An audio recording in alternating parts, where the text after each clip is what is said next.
국민의힘 상황인데요. 국민의힘도 지금 앞길이 순탄치 않아 보입니다. 안개가 자욱해요. 안개가 자욱한다는 건 뭡니까? 이렇게 걸어가고 있는데 어디서 뭐가 툭 튀어나올지 모르는 상황이잖아요. 이런 상황에서 인요한, 김기현 두 사람이 걸어가고 있습니다. 단 한 사람도 아직까지는 옆으로 길을 틀 생각을 안 하고 있습니다. 이 두 사람의 운명 어떻게 될까요? 인요한 혁신위원장 중진 친윤들 향해서 외쳤던 그 말들 어제까지 답 달라고 최후 통첩을 했죠? 과연 답이 나왔을까요? 안 나왔습니다. 그러니까 김기현 대표한테 기자들이 또 질문을 해요. 어떻게 하실 겁니까? 그런데 이 말만 반복했습니다. 오늘 안건에 왜 안 올라간 건가요? 그 당 중진 불출마나 험지 출마 요구에 대해서는 혁신위가 조기 해체됐을 때는 조금 그거에 대한 평가에는 부담 이런 건 없으세요? 수고를 많으십니다. 인요한 위원장이 말한 기한이 오늘까지였는데 오늘 중에 추가적인 입장 내놓으실 계획이 있으실까요? 수고를 많으십니다. 자, 오늘자 한국일보 오면은 이렇게 분석했습니다. 자, 인요한 혁신이 최후 통첩도 패싱하면 어떻게 될까? 그런데 묵묵부답으로 계속 버티고 있는 김기현 대표. 지도부와 친윤계는 희생을 요구했던 혁신안에 대해서 입을 다물었습니다. 어제 회의 안건조차 안 됐어요. 논의조차 안 됐습니다. 물론 이 결정을 놓고 보고가 안 됐어요. 보고가 안 됐는데 어떻게 얘기해요? 라고 하는 얘기도 있습니다만 보고는 혁신위가 직접 가서 얘기하는 게 아니라 당에다가 전달을 하면 당에서 알아서 하는 거지 뭐 혁신위가 가서 직접 보고합니까? 이거 아니잖아요. 라고 하면서 서로 지금 해명을 하고 있습니다. 오히려 좀 뭐 남 탓한다고 할까요? 이런 분위기예요. 그러니까 국민들이 듣고 싶어하던, 국민들이 기대했던, 국민들이 박수 쳤던 그 명쾌하고 희망찬 얘기는 아직까지 없는 거예요. 자, 일단 황민지 기자, 어제 회의 상황을 봤더니 최고에서는 논의를 안 했고 근데 지도부에서는 얘기를 안 하니까 내가 얘기 못해요 하고 혁신위는 무슨 소리예요. 우리가 할 만큼 했으면은 얘기할 만큼 당에서 해야 되는 것 아닙니까? 이런 얘기 나오고 있어요. 네, 지금 진실 공방이 벌어지고 있는데요. 일단 어제 혁신안이 최고의 의결은커녕 논의조차 되지 않았습니다.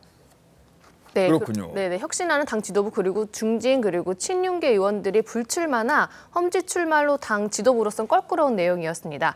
하지만 통과는커녕 의제로 보냈다, 못 받았다 지금 공방이 벌어지고 있는데요.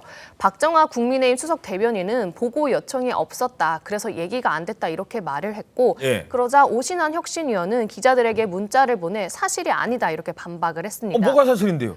네, 오 의원은 3일 당 기조국에 월요일에 최고위에 상정되느냐 이런 그게 보고를 해야 되냐 논의하니까 안건을 모두 모아서 상정하라 이렇게 얘기를 전달받았다고 했습니다.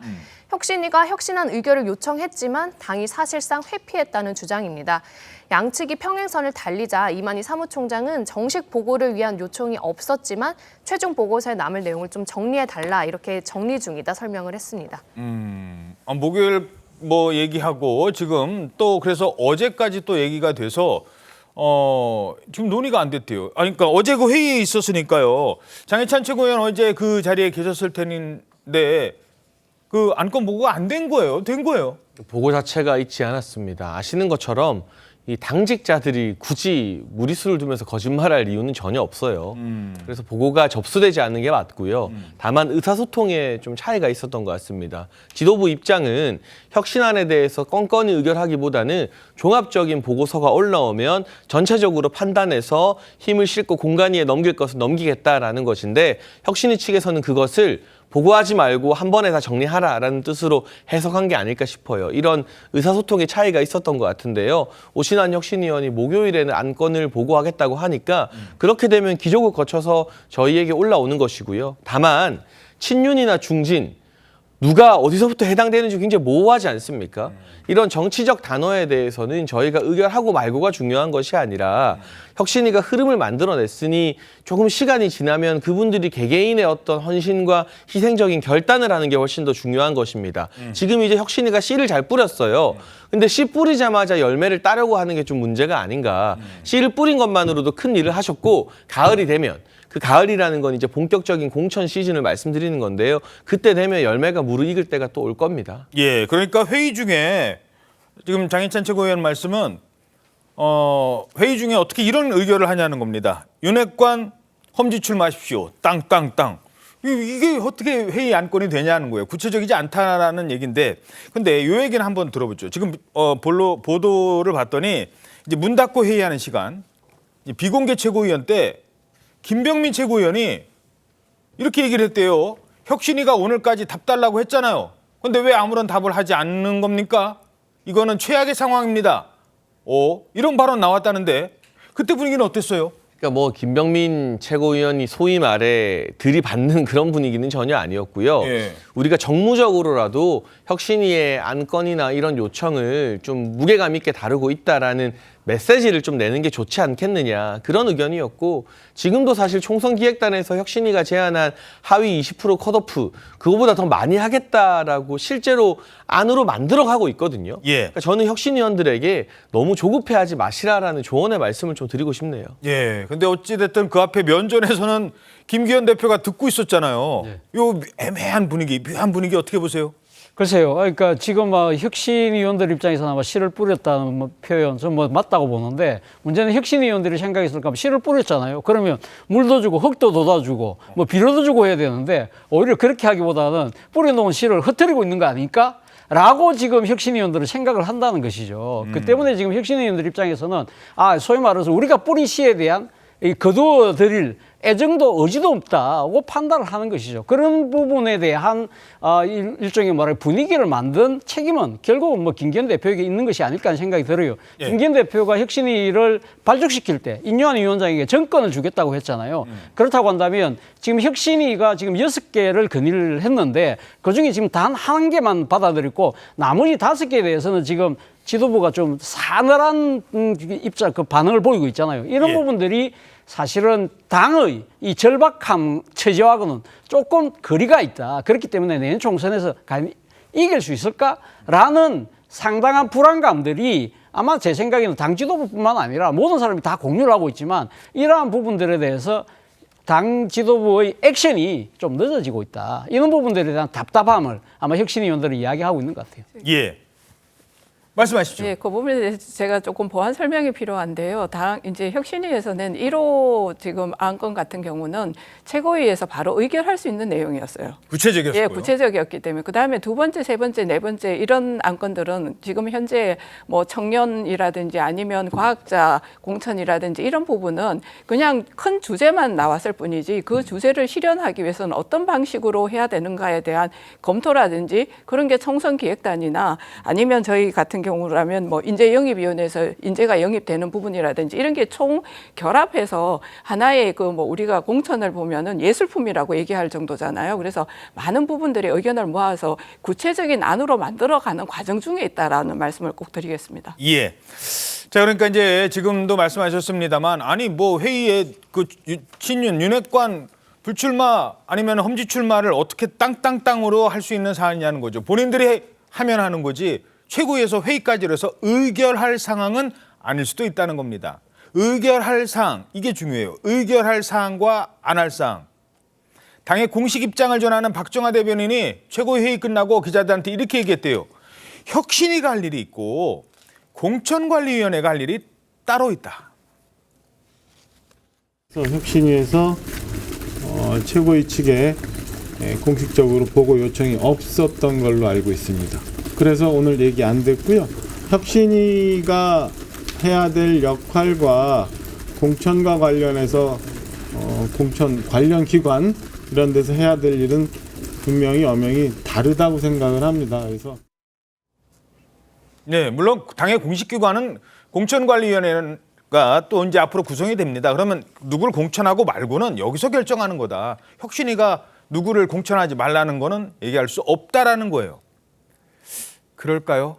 그렇다면 뭐하러 혁신이 만들었습니까? 뭐하러 전권 준다고 했습니까? 라고 하면서 김기현 대표와 지도부를 비난하는 목소리 역시 당내에 있습니다. 이게 저는 우리 당 지도부가 총선에서 이길 생각이 없다고 봐요. 요즘 우리 당원들도 김기현 지도부 저렇게 해서 선거 칠 수 있겠어? 믿을 수 있나? 이런 지금 회의적인 시각이 굉장히 빠르게 확산되고 있습니다. 김기현 대표 입장에서는 어디 험지를 정하거나 불출마를 지금 당장 할 필요도 없어요. 당이 필요한다면 어떤 희생도 각오하겠다. 이 말 한마디 못합니까? 그러니까 이제 저거예요. 구체적으로 장희찬 최고위원님께 이거 한번 질문을 드려야 될 것 같아요. 아니 구체적으로 안건이 없다고 의결을 못한다? 그러면 혁신의 이런 정신을 받들어서 잘 해보겠습니다. 땅땅땅 그 정도는 할 수 있는데 왜 그건 못하냐는 거거든요. 그 정도 하자는 게 상대적으로 좀 젊은 최고위원들의 의견인 것이고요. 다만 뭐 그 부분에 대해서도 당내에서 여러 고민이 있을 텐데 이를테면 우리 당 당원 당규를 보면 공관위에서 의결한 사안에 대해 최고위가 뭐 갑론을박을 못하게 되어 있습니다. 그 정도로 공관위의 권한이 커요. 그러니 우리가 의결한 것을 공관위에서 뭐 그럴 리 없겠지만 뒤집으면 또 말짱 도루묵이 되는 것이기 때문에 존중의 의미를 담아서 공관위에서 혁신안을 안건 기본 베이스로 해서 검토해달라라고 넘길 텐데요. 말씀하신 지적처럼 그 중간에 어떤 정치적인 제스처, 정무적인 감각을 조금 더 발휘해서 혁신이 안건에 힘을 실겠다라는 의지를 보이는 것은 필요하다는 지적에는 저도 동의하고 있습니다. 예. 자, 그렇다면 이 갈래를 누가 터줘야 될까요? 인요한 그리고 김기현 두 사람의 사실상의 갈등 국면을 누가 갈래를 터야 될까? 자, 의미 있는 시를 여기서 써내가려간 사람이 있습니다. 이분이 갈래를 트는다는 건 아닌데 이분이 쓴 시가 아주 의미가 있습니다. 바로 홍준표 대구시장이 쓴 시 이렇게 올렸습니다. 제가 읽어드리죠. 인요한 혁신위는 기득권 카르텔에 막혀 해체 위기이고 이준석은 눈앞에서 아른거리며 앞길을 막는구나.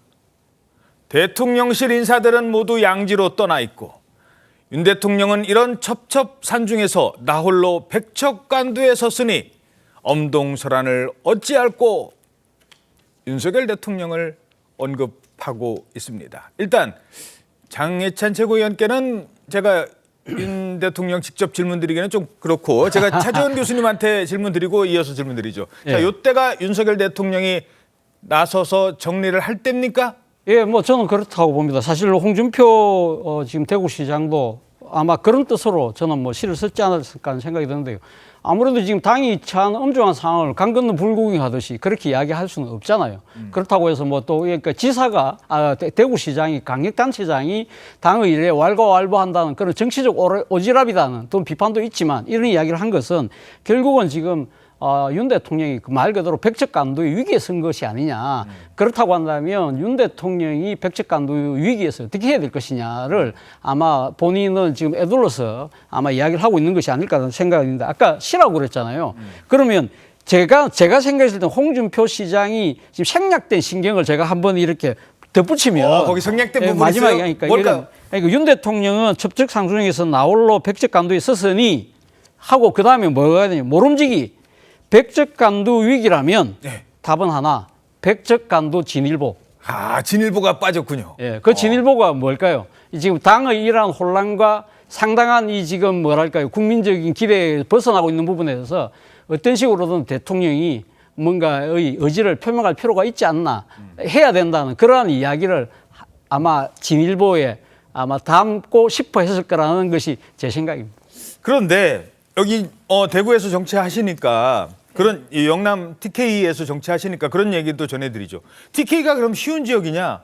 공천 자체도 상당히 힘든 지역인데다가 뭐 TK 얘기하는 게 아니에요. 전체 지역구를 봤을 때 지역구를 하나 내가 의원이 된다는 건 갑자기 어느 날 갑자기 총선 한 열흘 전에 와서 되는 게 아니잖아요. 그 전부터 준비를 했고 그 전부터 당에서 활동을 했고 그래서 당과 그 지역에서 4년 그 전에 적어도 1, 2년 그럼 6년 초선 의원만 해도 벌써 6년. 근데 이분들은 뭐 한 10년, 20년을 정치를 했어요. 근데 인요한 위원장 한마디 했는데 바로 네, 저는 빠질게요. 이게 쉽냐는 거예요. 그 부분도 좀 설명이 필요합니다. 그걸 어떻게 대통령이 또 나가라고 한다고 나갈 수 있는 거냐는 겁니다. 근데 이제 이 부분이 뭐 이번에는 이제 그 혁신위의 내용으로 계속 나오기는 하지만 사실은 TK 지역에 있어가지고 공천은 예전부터 계속 물갈이의 부분에 있어 가지고 많은 일들이 있어 왔던 곳이 사실은 TK 지역입니다. 이게 예. 우리가 이제 총선을 치르다 보면 현실적으로 맞닥뜨려지는 부분이 있는데요. 지금도 현재 우리 당으로 말하면은 수도권과 관련되어져 있는 의원님들 숫자가 너무 적지 않습니까? 예. 그렇기 때문에 그것을 이제 특히 수도권은 그리고 또 야당하고 박빙 지역이 많다가 보니까 인물 교체가 사실 쉽지 않습니다. 예. 그러다 보니까 이제 우리 당의 입장에서는 사람을 바꾸어서 혁신을 해야 된다라고 하는 메시지를 내야 되는데 예. 그러면 그 메시지를 낼 수 있는 곳이 어디냐. 그래서 그게 이제 TK 지역이 주로 공천을 하면 당선될 확률이 굉장히 높은 지역이니까 어허. 그렇게 해서 우리가 인적 쇄신을 얼마 정도 했다라고 하는 어떤 그런 부분을 드러내기 위해서 해가지고 온 것이 사실인데 이 부분은 사실 우리 당만의 문제가 아닙니다. 야당도 그렇죠. 마찬가지로 광주 지역이나 전남 지역은 똑같은 상황이 벌어지고 있거든요. 이것이 영남과 호남을 기반으로 하고 있는 양단 체제가 가지고 있는 근본적인 문제점에서 비롯된 것이지 우리 당의 문제만으로 볼 수는 없다는 것입니다.